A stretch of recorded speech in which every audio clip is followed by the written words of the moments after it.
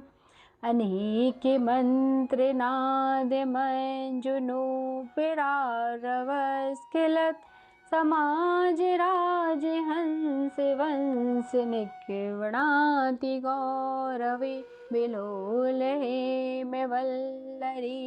विडम्बे चारु चक्रमे कदा करिष्यसि मां कृपा कटाक्षभाजनम् कदा करिष्यसि मां कृपा कटाक्षभाजनम्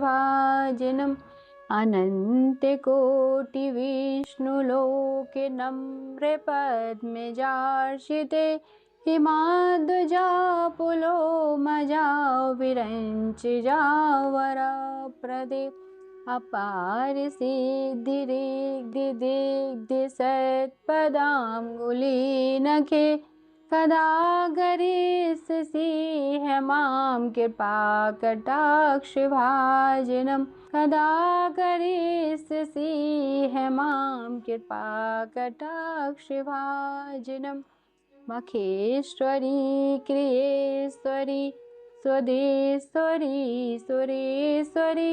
त्रिवेद भारतीश्वरी प्रमाण शासनेश्वरी रमेश्वरी क्षमेश्वरी प्रमोद काननेश्वरी बिरजेश्वरी बिरजाधिपे श्रीराधिके नमोस्तुते बिरजेश्वरी बिरजाधिपे श्रीराधिके नमोस्तुते तीर्थमद्भुत स्वतं निसंबिभानुनंदनी करोतु संततं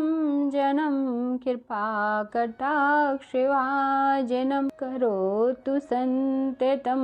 जनं कृपा कटाक्षभाजनम् भवेत्यदेव संचित त्रिरूपकमेनाशनं लभेत्यदविजेन्द्रसूनुमण्डल प्रवेशनम् कदा करिष्यसि मां कृपा कटाक्षभाजनम् कदा करिष्यसि मां कृपा कटाक्षभाजनम् राकायं च सिताष्टम्यां दशम्यां च विशुद्धिः एकादश्यां त्रयोदश्यां यः पठेत् साधका सुधी यं यं कामयति कामं तं तं तमाप्नोति साधकम् राधा कृपा कटाक्षेण भक्ति स्यात् प्रेम लक्षणा उरोदग्ने नाभिदग्ने हृदयदग्ने कंठदग्ने के राधा कुंडले जले स्थिता यः पठेत् साधकं सतं तस्य सर्वार्थ सिद्धिः स्याद् वाक्य सामर्थ्यं तथा लभेत् ऐश्वर्यं च लभेत् साक्षात् सा पश्यति राधिकां तेन सा तत्क्षणादेव तुष्टा दत्ते महावरम् येन पश्यति नित्याभ्यां तत् प्रियं श्याम सुन्दरं नित्यलीला प्रवेशं च ददाति श्रीविरजाधिपः अतः परितरं प्रार्थ्यं वैष्णवस्य च विद्यते श्री राधा कृपा कटाक्ष श्रोतं सम्पूर्णम्।